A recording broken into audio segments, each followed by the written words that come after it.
So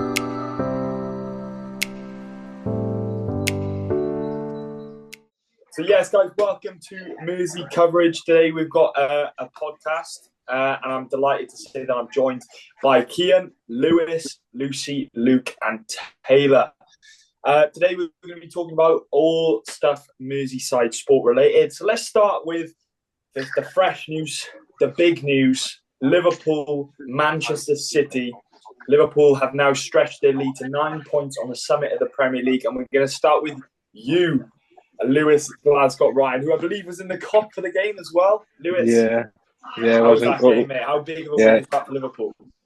That was an amazing win, to be honest. I did think Man City would be better than they were, but it just shows that the form is just continuously going down in terms of Man City's form. But as I say, Liverpool have just demolished everyone that's been in front of them this season. So as a Liverpool fan, it's good to see. Yeah, exactly. And obviously a massive statement. Psychologically, have we broken Manchester City? Has Liverpool broken Manchester City, Kia, this early on in the season? I think Pep's definitely starting to show that it's getting to him. Yesterday when he did the 6 thing, the first time it was funny, but when he did it after the game, it just seemed a bit like he was rattled. They're on awful form. And I think as long as we don't pick up any more injuries, then we can easily go on and win the league. Yeah, a few tricky fixtures to go. How important is it that all players stay fit, especially at this point in the season, Lucy? Obviously, we know the fine margins, but how important is it that Liverpool keep that squad fit and fresh? It's really essential, but it's so hard because there's so many games packed in, especially this week. There's extra Premier League games at night as well. So many games packed in and international breaks. It's so hard for all the players to keep fit. I think, have they lost Konate at the moment? Yeah. Is that it? Yeah. That's quite an essential player. So it's going to be tricky for them, but I'm sure they'll get through it. Yeah, they've got the momentum, which obviously helps. And talking with a team who are also in Merseyside, but on the other side of the scale, struggling for momentum right now. Taylor, Manchester United beat Everton 4-0 on the weekend. Obviously, what was your big takeaway of this game, and how big of a loss is that for Everton going into a big week with the Merseyside Derby on the horizon? Yeah, it was a big loss. You see United's form. Obviously, they've got the new manager, and they come into that game, and you think maybe Everton can get a result here on the back of maybe, you think new manager bounce sometimes, but sometimes it can go the other way. And you go into the game and 4-0, it is a heavy scoreline, especially going up against the league leaders and big rivals next week. And you just think, if United can score 4, how many can Liverpool actually score? But you listen to Amorim after the game, and he was saying that the scoreline doesn't really reflect it. I mean, I didn't watch the game personally, but I watched the highlights after, and didn't look like the score was ever going to go another way. And I do worry for Everton at the moment. Yeah, exactly. And they're in a difficult position right now. Luke, obviously, Everton at the moment actually sat on 15th with 11 points. How big of a week is this for them if you're looking at it from an Everton perspective? I mean, it's got to be thought of as a huge week. Obviously, with the Merseyside Derby coming up, going into the season, looks like at Manchester United, you probably wouldn't be expecting to pick up 3 points there anyway.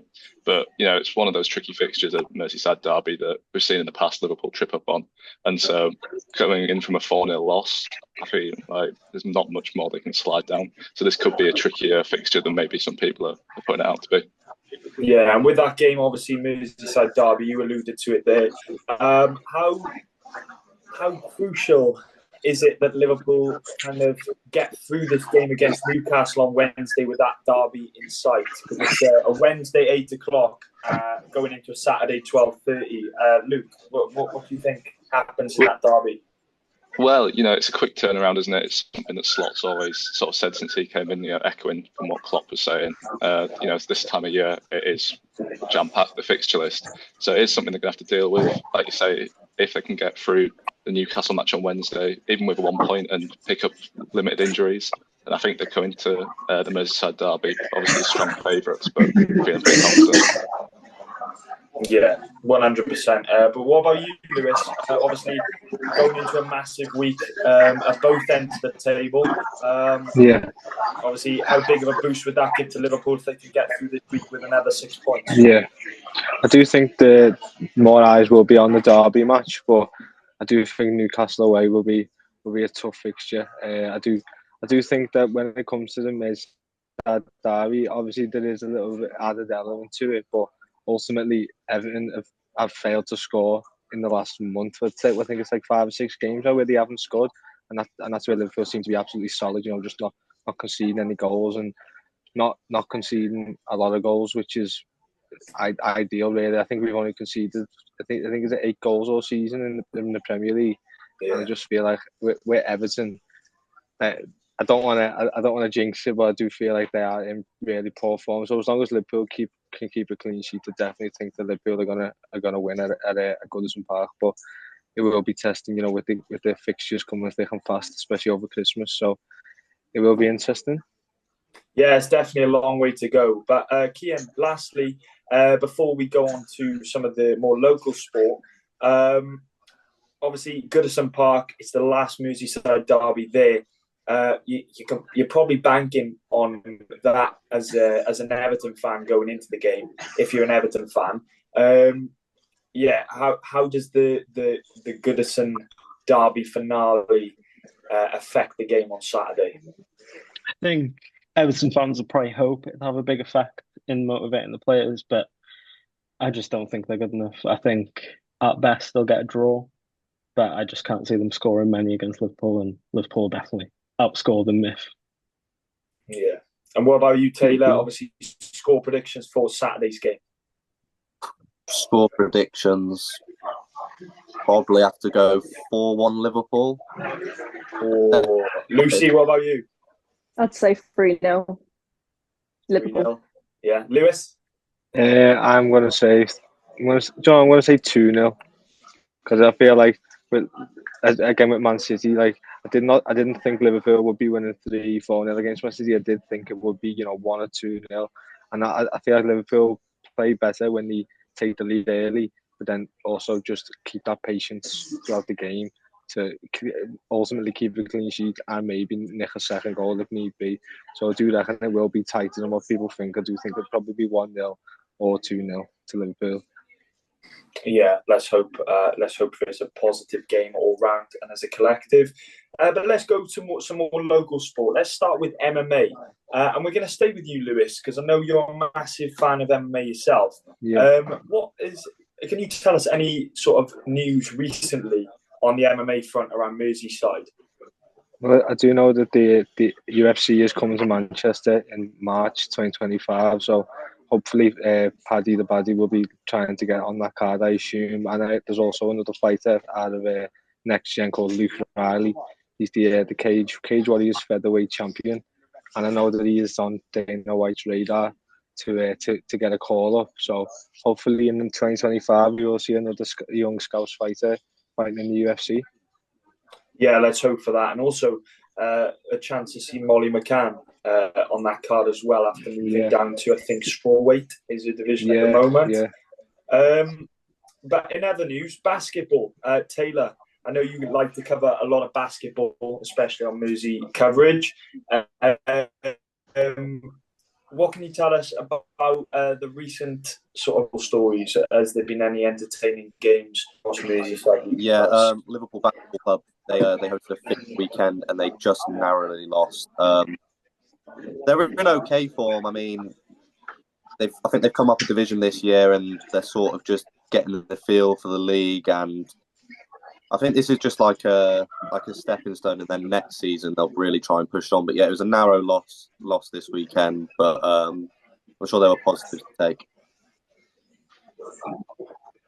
Yeah, plenty of positives to take for sure, and obviously with some basketball games across, I know uni level. Yeah, I've covered a couple of uni sports basketball games. It's really looking good for John Moores. To be fair, they really the game I saw, they really did take it to the opposition team. I think they beat them. I think it was 110 to 79. So yeah, the John Moores basketball first team are really looking good this season. Yeah, that's great to hear, and obviously plenty of prospects coming out of JMU on the basketball side of things. Lucy, I know you caught up with a Paralympian called Abdi Jamar recently. Could you tell us a little bit more about that? Could you tell us a bit about that story? Well, he gave me a really insightful interview about injury in wheelchair basketball and him actually moving back to the UK, which makes him the first and only wheelchair basketballer, professional wheelchair basketballer who's in Team GB to play in the UK. They all play abroad. So I think it will be a really good chance to sort of expand wheelchair basketball in the UK and hopefully bring more professional players back as well. Yeah, that's great. That's great stuff. Do you know what's his targets for this year? Did you manage to get that from him? He's working towards LA 2028, so he's got no targets for this year, but obviously just to do really well with Manchester Revolution's his goal so far. Oh, that's great stuff. That's great stuff, and very compelling story there from Lucy on that. Luke, I know you've covered a lot of badminton. I know you covered a little bit of some football shirts. You attended a football shirts event earlier on in the semester. Could you tell us a little bit about the badminton firstly? Was there any sort of results recently? I think you went to some squash as well, if I'm not wrong there. Yeah, so I've been sort of taking the more niche side of things here compared to the football and the basketball. Recently, I was down at the table tennis for LJMU. So again, yeah, quite a niche topic there. I actually got a catch up with Michael Lee, the captain of the LJMU team, who said that they've had a massive uptake in players this year, which is really good to see. Sort of help boost the profile of the sport. The last two Bucks matches have actually been cancelled, sort of on the day of, which is really disappointing for them. But yeah, they've got a match against Manchester Met this upcoming Wednesday. So hopefully we'll get down there and get that on Mersey Coverage. Yeah, great stuff. And what about Kian? I know, Kian, you went to, I think it was Melwood at the start of the semester to cover one of the European Youth Cup games. How's it been for you on reporting on some stories around Merseyside? Yeah, I've enjoyed it. I think the Liverpool under-19 games was really good. I think there was a lot of exciting young players that hopefully will make it to the first team in the coming years that played that day. Amara Nalo, Rio, Treyarch didn't play that day, but he's another one who plays for them. I think it's quite exciting. I think they lost recently against Real Madrid in the Youth League, but I think other than that, most of the results have been positive. And I heard about there was a legend in attendance for that game as well. Yeah, Kenny Dalglish was watching on. Did you get up close? Did you manage to speak to him? No, he was sort of behind the barriers and the offices. Oh, that's a shame, but at least you're in the presence of some legendary figures there. Obviously, looking ahead, what can you take away from? Have you got any stories in mind? We'll start with Taylor. Have you got any stories that you'd like to kind of hear more about over the next few weeks? Well, currently I've got a story that I'm in the middle of doing, and it's with ex-Liverpool player Ryan McLaughlin. He never made a professional senior appearance, but he was in and around the squad for a good few years. So I've done an interview with him, and I'm just in the middle of writing it up. So that'll be a good point of view, seeing what it was like. And he was there during Klopp's first training session and things like that. So yeah, that'd be great to obviously hear the experiences of him there, and props goes to you for sorting that interview as well. In other news, there was a few charity events that have been covered quite recently. Lucy, didn't you cover a hockey sort of charity event recently? Yeah, women's hockey. They did a charity event for Mind, which is it's like a mental health charity, mostly focused on men's mental health. The girl who set it up, her dad unfortunately passed away from suicide over the summer. So she set that up, and they managed to raise £500, which is really great. And it included pretty much every single society you could think of, sports society, and they all joined in, which was great, really. That's great stuff, and it was great to hear. Great to hear about it, and after such a sad thing as well. It was good to hear and see that quite a bit was raised for that. I know there was another charity event, actually, as a matter of fact, in Southport. So following the kind of incidents, the tragedies that happened in the summer, Southport decided to host a charity marathon, which was like a 24-hour walking football event. And I think they raised over £20,000 for that, which was a staggering fee. And yeah, such a good event, raised all around. I've been down there a few times and managed to speak to a few people, and really good stuff that they're doing down there, and they've got really nice social environment down there. But no, guys, it's great to hear all your stories. I think it's also important to mention the Liverpool John. They raised over £1,300 for Movember. They done I covered the piece where they done a 24-hour cycling challenge, and two lads continuously, they did it for 24 hours. I got to interview a lad called Ollie, and it was great to see. Really, they raised over £1,325 in aid of Movember. So obviously it's great to see the uni football team come together for a great cause. Yeah, great cause, 100%. Couldn't agree more there, Lewis, 100%. Obviously, that Movember, there was quite a few events actually. Did anyone else manage to get to any Movember events? I think I managed to get to an open water one, but I think there was a few dotted about, which was good to see, because obviously raising money from all kinds of different sports. Did anyone else manage to get any sports? Yeah, I saw the Liverpool John Moores Tennis Society. They did a 5-mile run every day for the whole of November.